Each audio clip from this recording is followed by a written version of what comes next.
Romanos capítulo 1, versículo 1, algo breve pero muy profundo, que podemos analizar y que podemos también dialogarlo, porque me imagino que con todo el conocimiento que hay en ustedes, aparte que lo habrán predicado muchas veces, esto puede ser una conversación muy enriquecedora.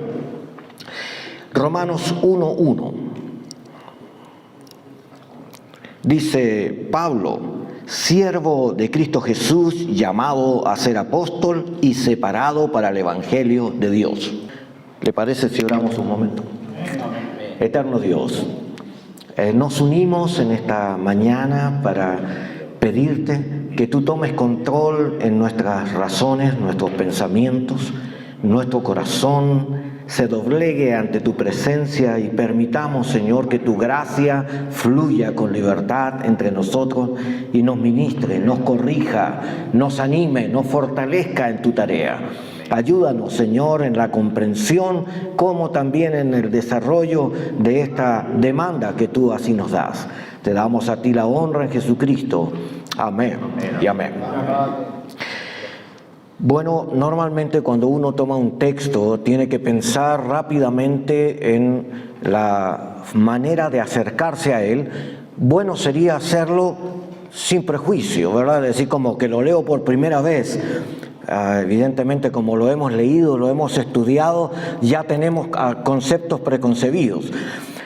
Así que yo voy a repasar algunas cosas que usted ya sabe.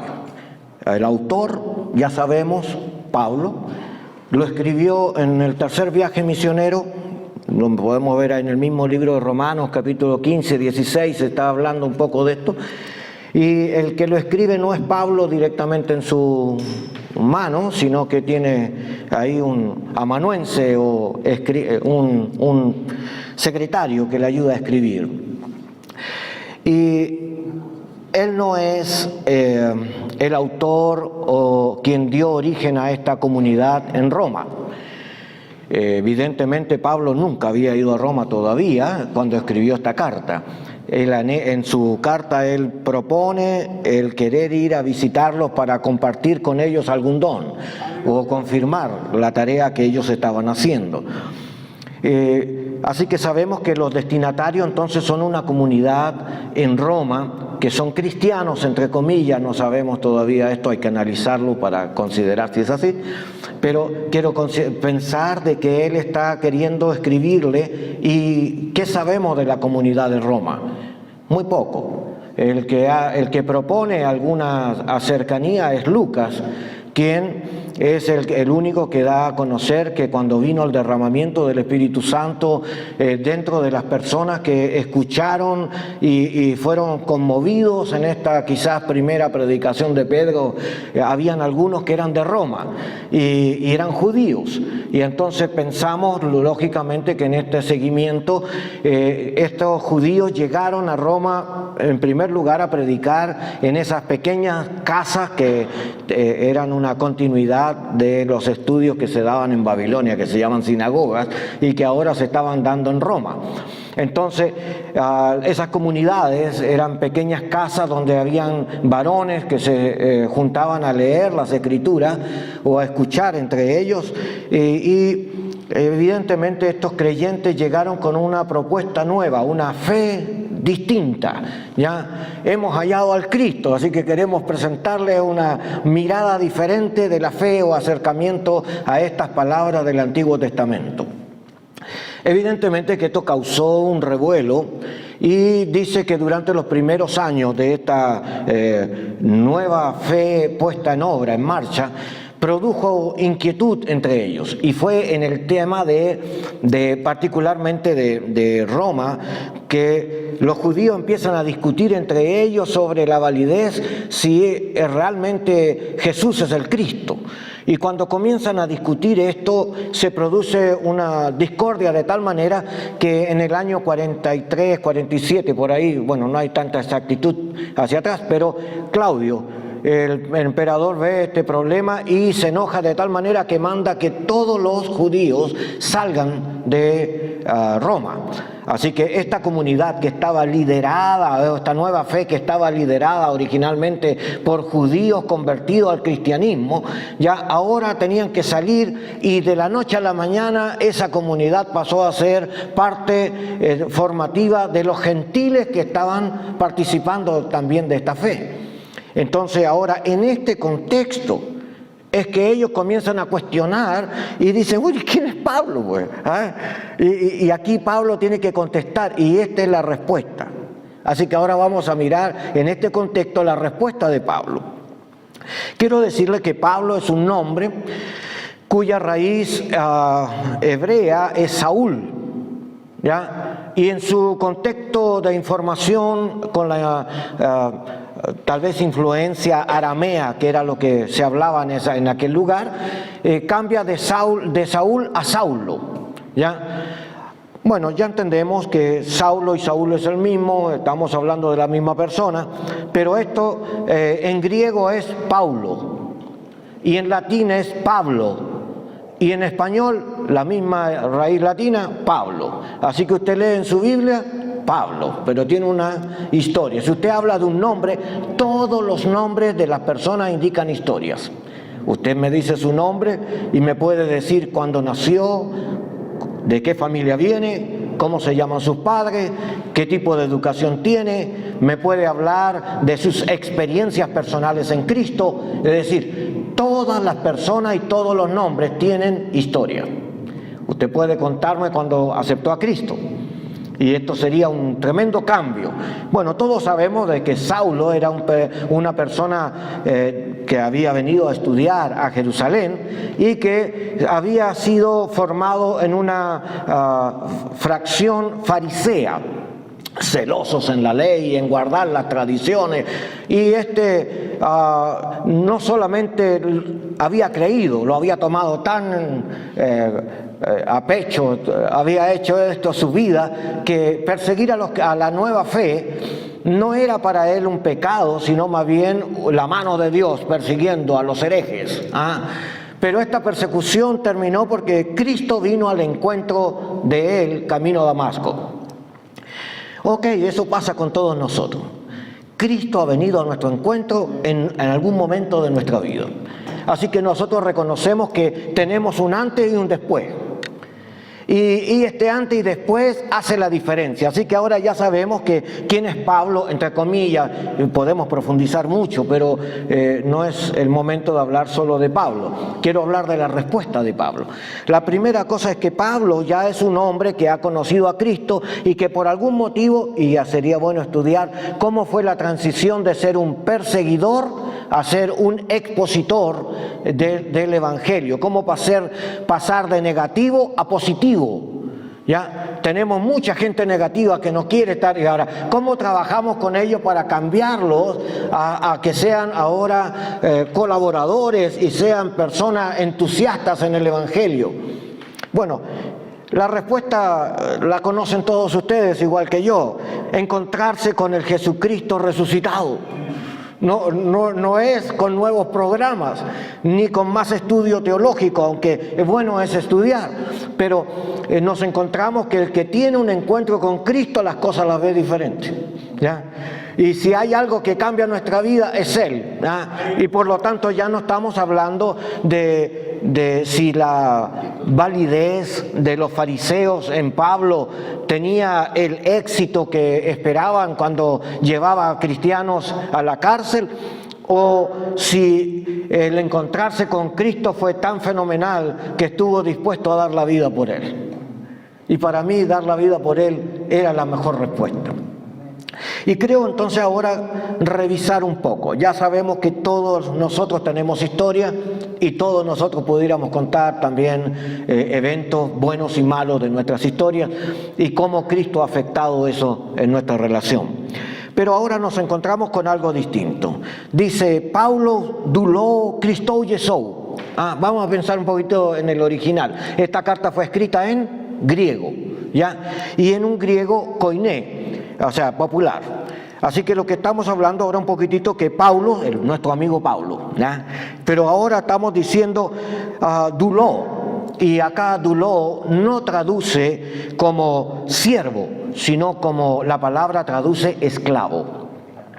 Pero como no es duló, sino duló, con doble O, así más profundo, está hablando de una particularidad en esta interpretación.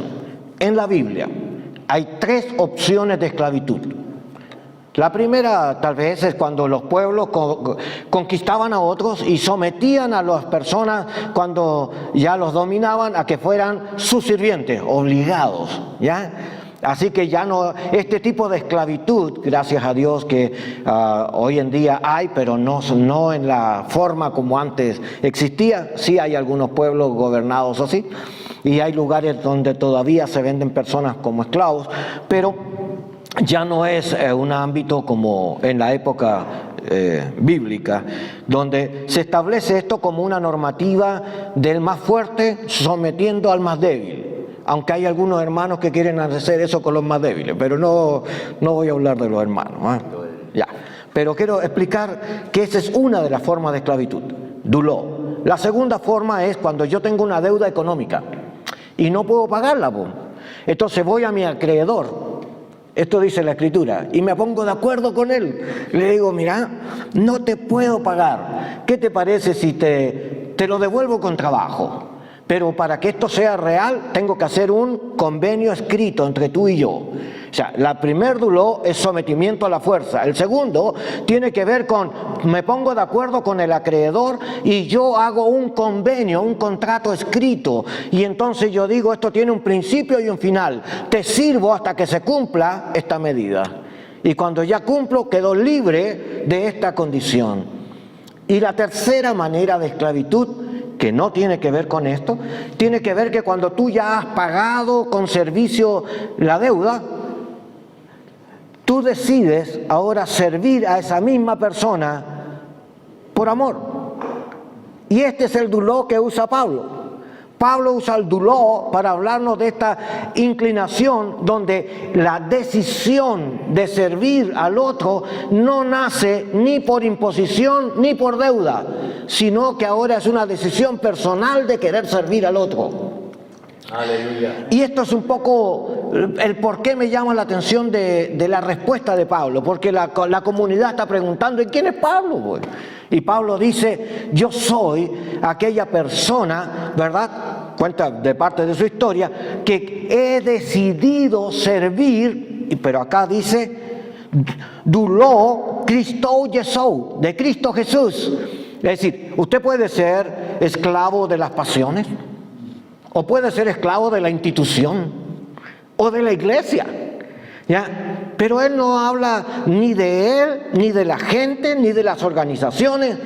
Él dice que la decisión de él es servir a Cristo Jesús.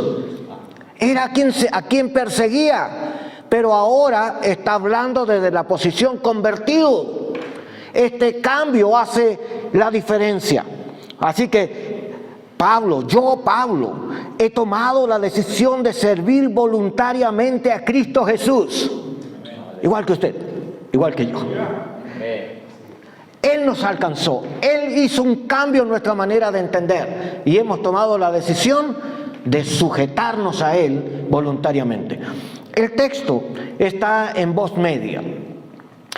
Esto implica de que la acción que estamos hablando recae en la persona que lo decide. O sea, si yo quiero servir a Dios, tengo que hacerlo voluntariamente y tengo entonces que sujetarme. No me estoy sujetando a las pasiones o a otro predicamento, sino específicamente esto es genitivo, es posesión. Así que esta dependencia ya no es de hombres, es de Cristo Jesús. Hace la diferencia entonces el duló. El duló habla entonces de esta conducta sujeta voluntariamente y por amor, ¿ya? Y luego dice Cristo Jesús y no dice Jesucristo. Y eso también tiene que ver con la historia. Primero, la discusión era si el Cristo era Jesús. Y cuando ya se habla de Jesucristo es porque ya se asumió que Jesús es el Cristo. Y hay un periodo histórico ahí que estudiar. No es el momento para profundizarlo, pero sí usted puede hacerlo individualmente, de leer y buscar. Pero se va a encontrar con una gran cantidad de información interesante. La otra cosa es que dice kletos, ¿ya? Esto es un llamado o invitación divina. Muchos hablan del paracletos, ¿verdad? Que les gusta hablar del Espíritu Santo o aplicado al Espíritu Santo, pero la idea es kletos, es invitación divina, es Dios invitándote. ¿Quién vino al encuentro de Pablo? Jesús. ¿Y quién lo invitó a ser seguidor? Jesús. ¿Ya? Cuando Pablo explica su evangelio o la teología en su evangelio, menciona justamente de que la revelación que tiene de esta experiencia no fue dada por hombres, sino por la relación con el Cristo. Y yo quiero decirle, muchas de estas cosas se repiten en nosotros. Primero, nuestra decisión es servir a Cristo, no es servir a toda la gente y volverse como que, porque hay algunos que confunden esto y piensan que hay que dar toda la vida por allá y pierden la relación con el Señor. Y la relación con el Señor es más importante que la relación con la iglesia, aunque la iglesia es su cuerpo y nosotros amamos la iglesia y le servimos, pero si tú pierdes la conexión con el Señor, lo demás es servicio social nomás. Y te vas a volver una persona interesante para el mundo, pero lejos de Dios. Así que no pierda nunca la relación con Dios. Su servicio es a Él, para Él, por Él. Él es el centro de todo. Así que vamos a revisar alguna cosa general. Este llamado o invitación de Dios está expresado en la misma Escritura. Estábamos muertos en delitos y en pecado, ¿ya? Y Él nos dio vida juntamente con Cristo. Bueno, nosotros fuimos llamados para exponer la luz del Señor en un mundo en tinieblas. Así que vamos a ser trasladados desde las tinieblas hacia su luz admirable. Es decir, el llamado implica cambios, salir de las tinieblas y vestirse de luz. Por lo tanto, lo que estamos diciendo es que el llamado o la invitación de Dios no es pasiva. No es a escuchar, es a ser transformado para Él. Así que tengo que ser cambiado y el mal que mora en uno tiene que ser quitado. Y acá hay una idea interesante. Los profetas decían, conviértase, dice ahí en el libro de Isaías, ¿verdad? Que cada uno se convierta a sí mismo al Señor. Entonces, esto es una decisión personal. Si alguno quiere venir en pos de Él, bueno, el que quiere venir, niéguese a sí mismo. Lo que tiene que pensar es que no es Dios convirtiéndote. Eres tú volviéndote hacia la presencia del Señor, dejando tus propias conductas equivocadas. Y yo quiero decirles que estudiando la Escritura uno se da cuenta que el Señor conoce aún las motivaciones y las intenciones del corazón. Y por lo tanto, cuando yo leo y busco, el Señor me propone este encuentro, pero luego yo tengo que decidir porque la relación con Dios es divina y humana, no solo divina. Si fuera solo divina, Dios lo hace todo y yo no tengo nada que hacer. Pero como es divina y humana, Dios trata con nosotros para que nosotros caminemos junto con Él. ¿Ya? Y esto hace la diferencia de este llamado. El llamado del Señor es una invitación de amor, pero va a producirte cambios, va a cambiar tu mente, como en Romanos 12, que no os conforméis a este siglo, sino transformaos mediante la renovación de vuestro entendimiento, para que comprobéis cuál es la buena y perfecta voluntad del Señor. Por lo tanto, yo tengo que experimentarlo y tengo que cambiar. No podemos quedar como algunos predican, ven así a Cristo y sigue así porque Dios te recibe de esta forma. Eso es un error. Dios quiere cambiarnos y Él quiere sacar las tinieblas de nosotros y quiere hacernos, como dicen los profetas, como el sol del mediodía. ¿Ya? Yo quiero explicarle entonces que el llamado es invitación, el llamado es un proceso de cambios, el llamado es individual. El Señor no llamó colectivamente a todos, sino uno por uno, y a cada uno Dios lo trató particularmente en nuestras propias características. No nos cambió, Ya, no es que tenemos que ser igual al hermano o igual a nuestros padres o igual a nuestras congregaciones, no es real. Cuando Dios trató con nosotros, Él conoce claramente lo que hay en mi corazón, en mi mente, Él conoce mi entrar, mi salir, mi sentimiento, Él corta hasta lo más profundo de mi ser. Así que si hay alguien que puede pesarme en balanza y hablarme al hueso, ese es el Señor. Por lo tanto, este llamamiento, ya que es particular, tengo que también aclarar de que el llamado de Dios no nos pone en el mismo molde.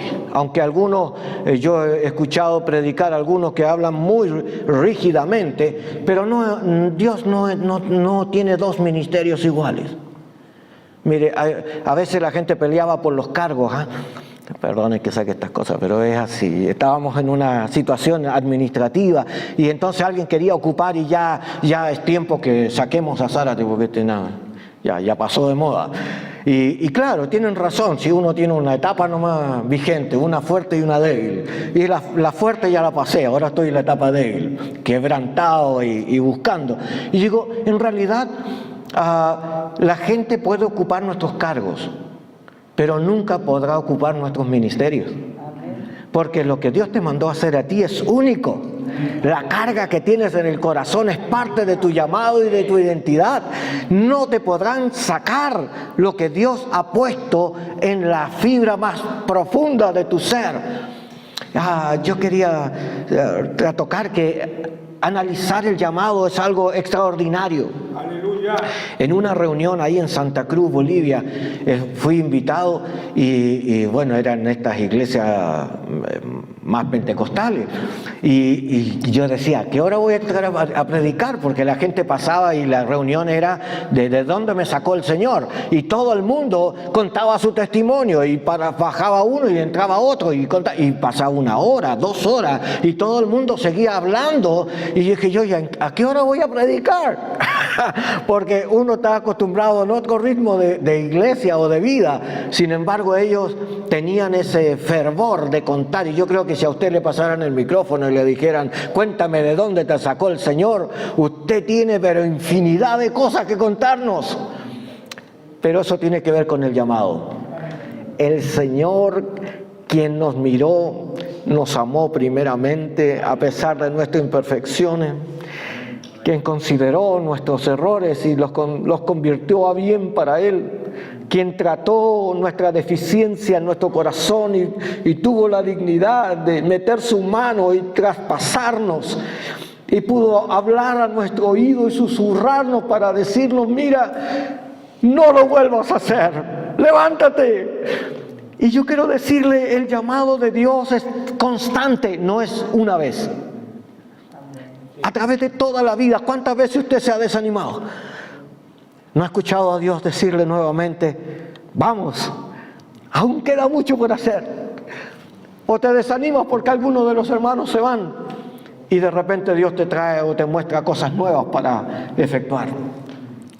Yo estaba en Tegucigalpa, Honduras, y estábamos haciendo una tarea. Bueno, y se acabó el periodo, había que emigrar o quedarse. Y yo estaba en esa indecisión, no sabía qué hacer ahí en el lugar. Y llegó un hermano que no veía, pero hace muchísimos años, porque lo habíamos conocido en nuestra niñez. Y él estaba de paso por Tegucigalpa. Me vio y me fue a buscar y me dijo, mira, necesito una persona que haga tal tarea, y me mandó a otro lado. Ya, yo acepté ese desafío y yo entendí que había sido el Señor. Es como cuando te toman y te sacan así de un lado al otro.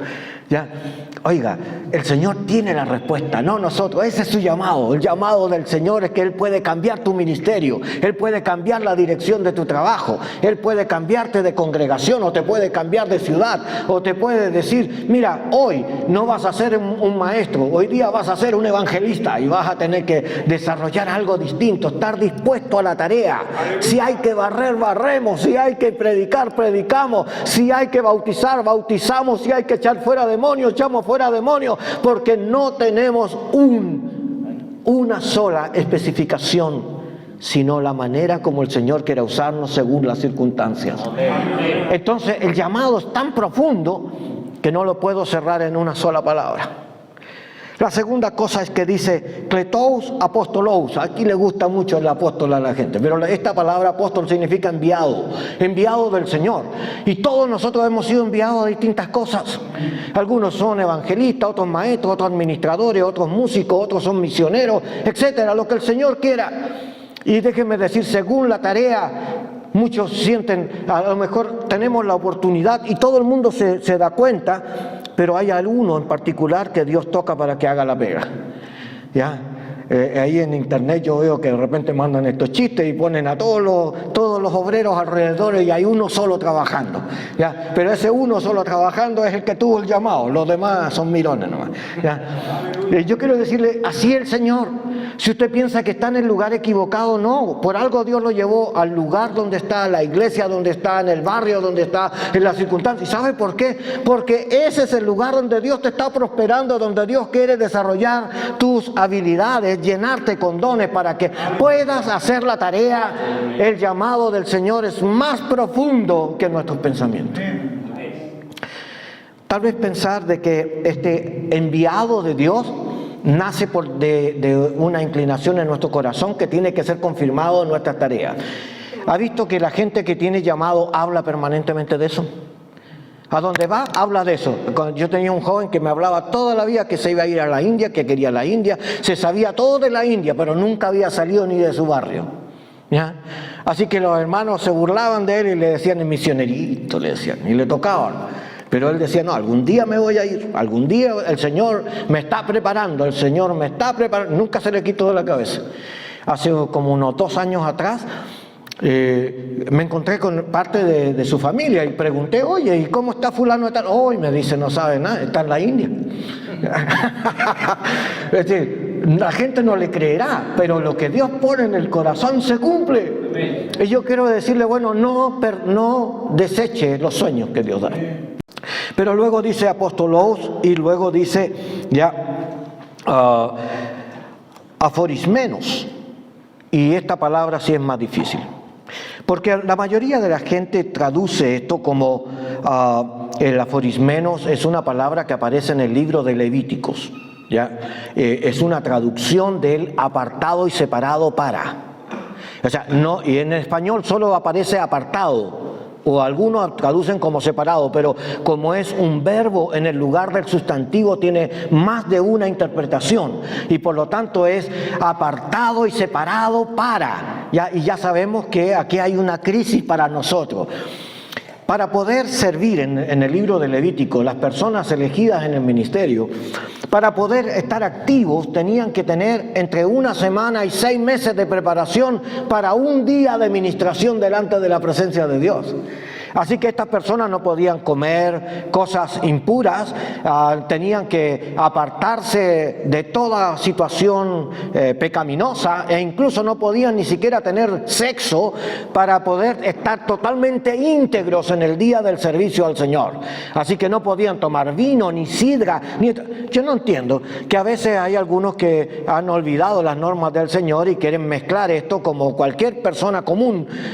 Pero cuando uno está preparándose para el servicio del Señor, debemos de apartarnos y separarnos para Él.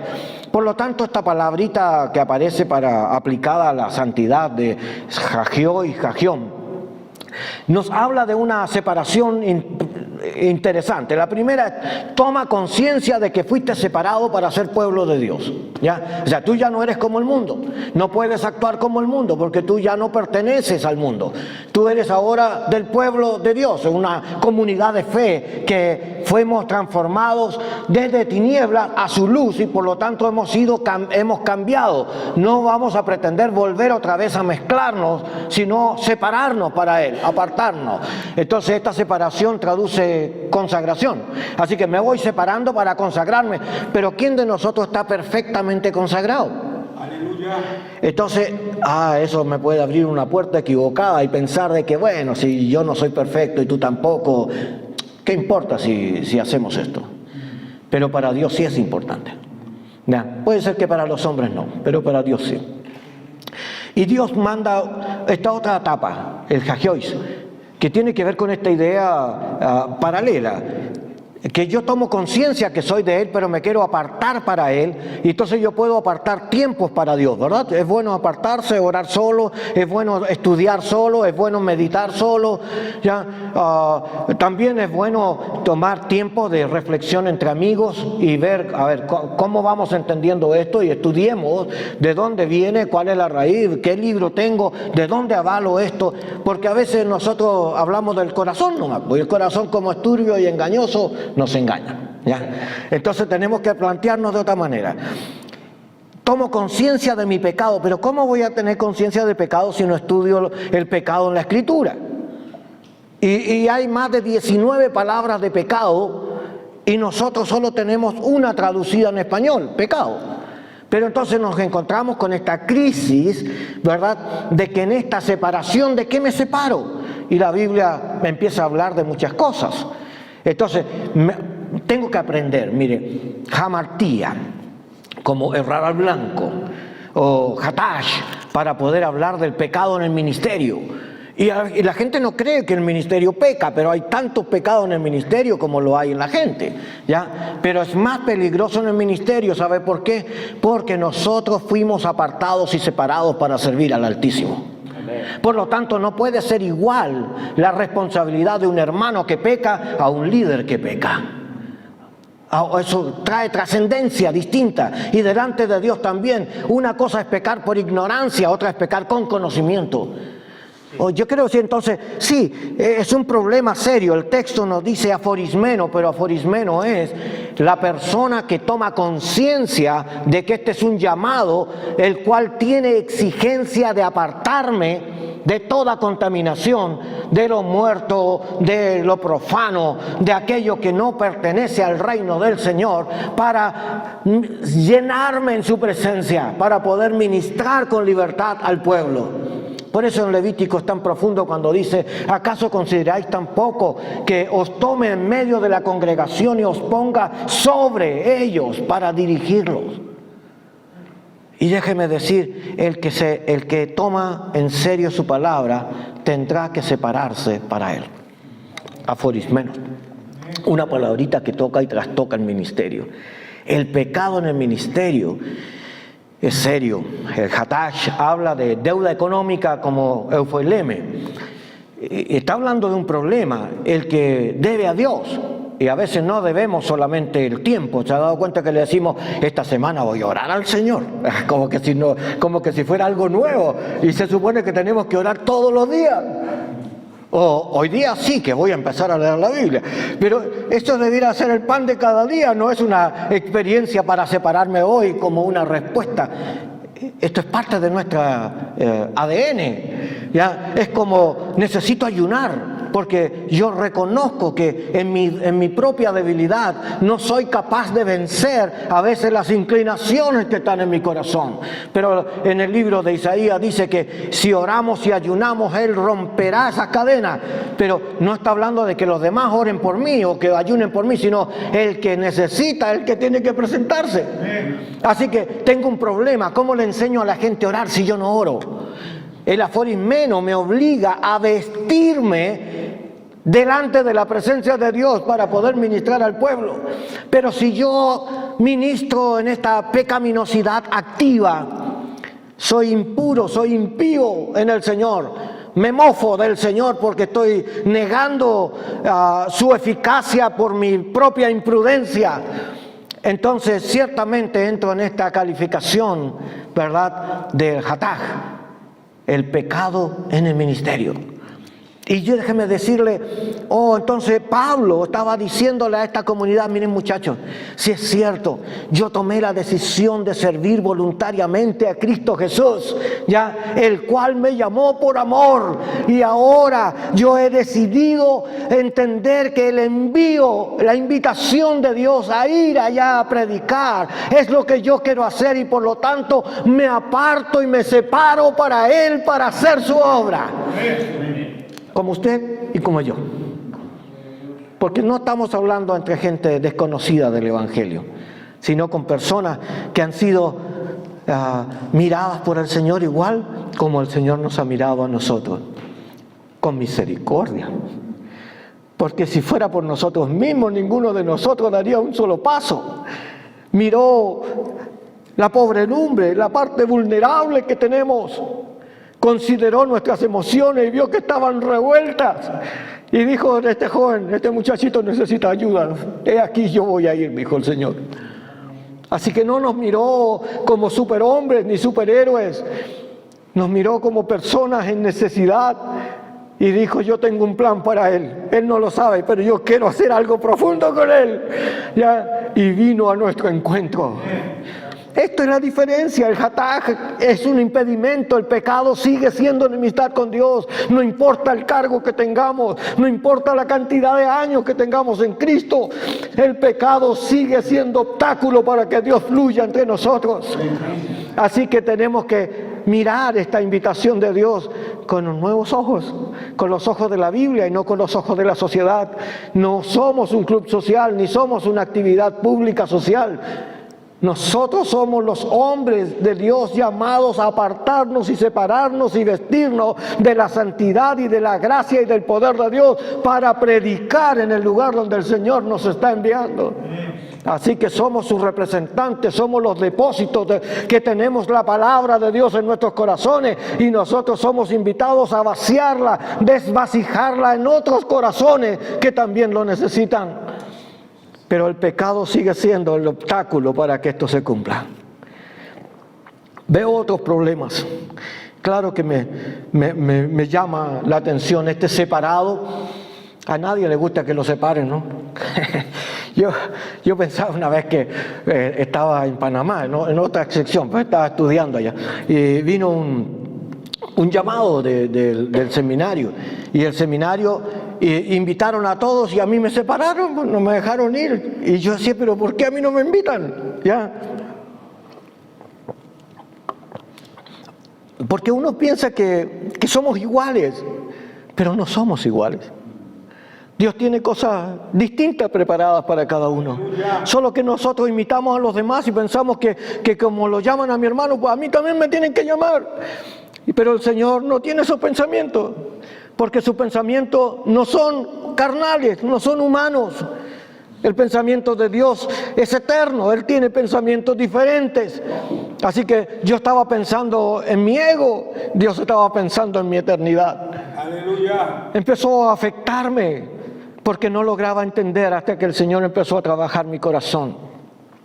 Yo quiero decirle, este aforismeno es profundo porque es un llamamiento sacerdotal. No es como el cletos de la invitación a que tú vengas a Cristo, sino el aforismeno es un apartarse al ministerio. Y todo ministerio comienza en un desierto. Empezamos solos, sin gente, como cuando fuimos a Argentina, estábamos ahí como misioneros. Llegó el misionero y llegamos a un lugar de tierra, no había ni casa, no había nada. Y estábamos dando vueltas y hablábamos con mi esposa y me decía, mira, volvámonos a Chile, ¿qué hacemos aquí? Y yo decía, bueno, esperemos, Dios tiene planes, nosotros no lo sabemos. Y déjeme explicarle, lo que pasa es que nosotros creemos que conocemos las cosas del Señor, pero Dios nos lleva a circunstancias donde moldea nuestro corazón y hace cosas extraordinarias. Yo no quiero hablar de testimonios, quiero hablar Biblia.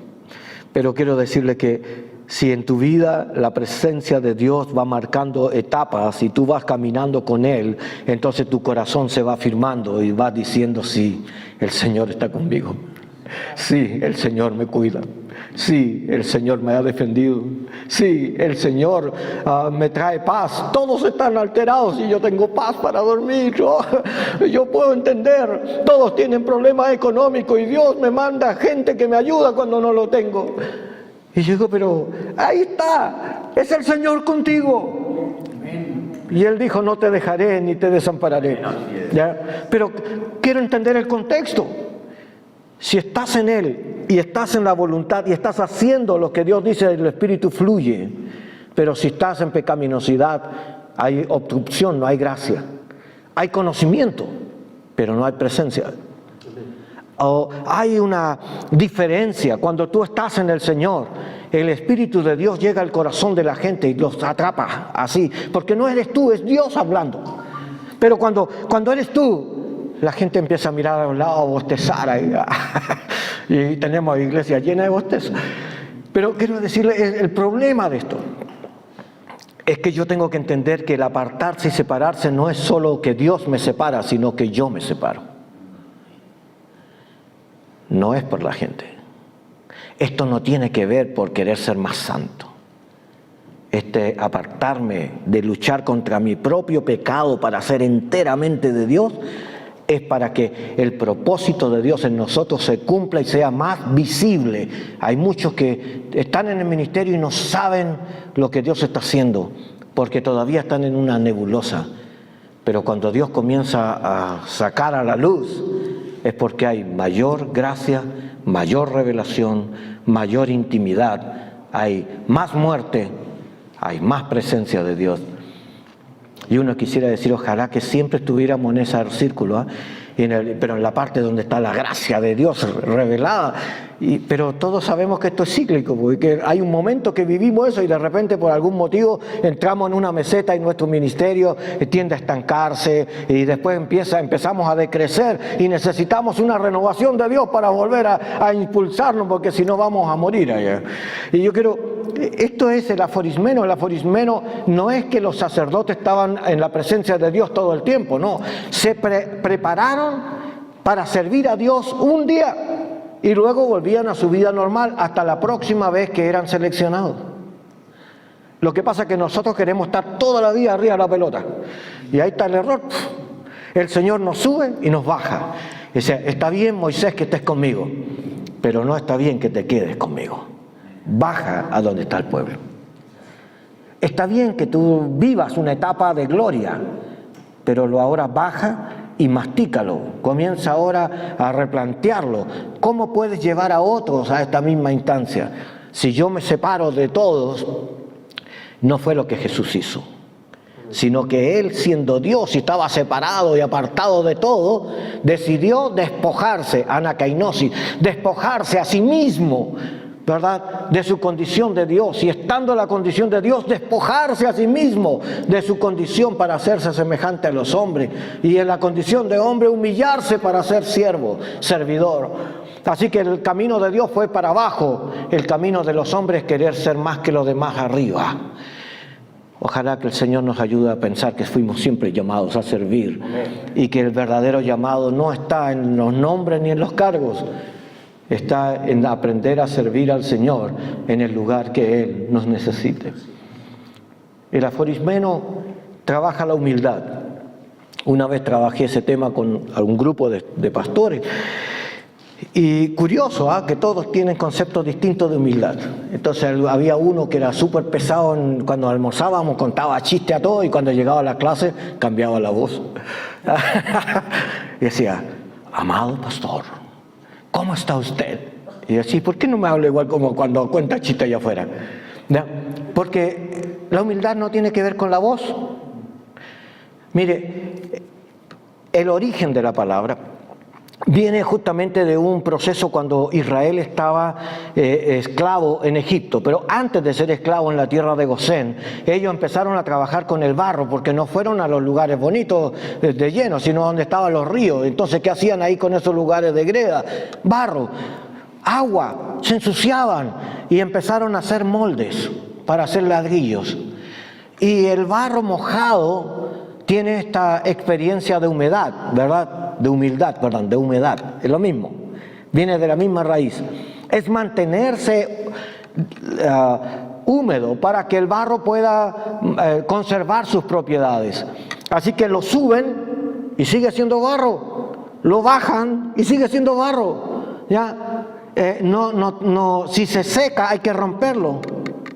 Y yo creo que por eso el Señor quebranta a veces nuestra vida, porque perdemos esa relación afectado por el Señor. Porque cuando el Espíritu de Dios nos inunda, cuando nuestra relación en este llamado del Señor nos separa y nos aparta para Él, nuestra conducta es flexible, dócil. Estamos dispuestos a ser moldeados o que nos cambien.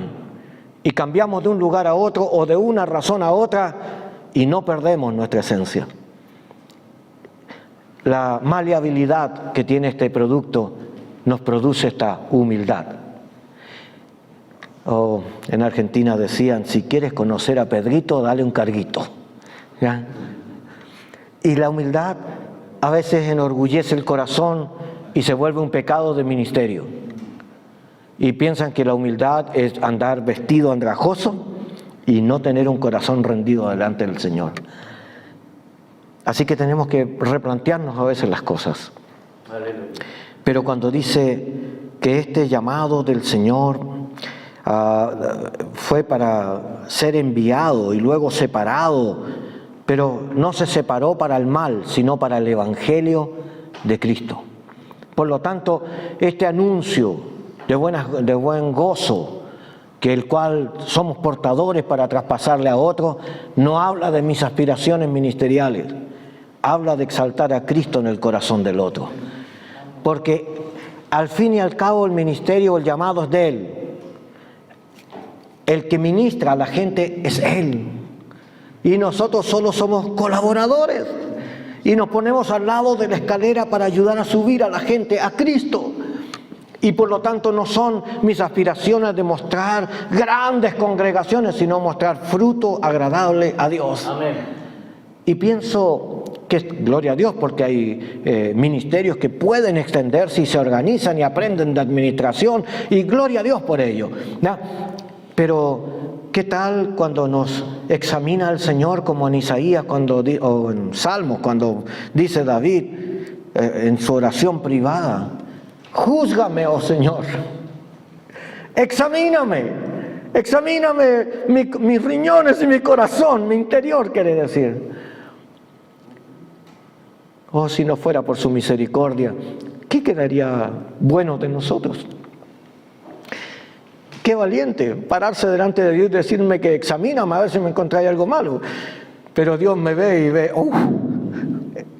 sí, si no fuera por su gracia o por su misericordia, ninguno de nuestros llamados sería próspero.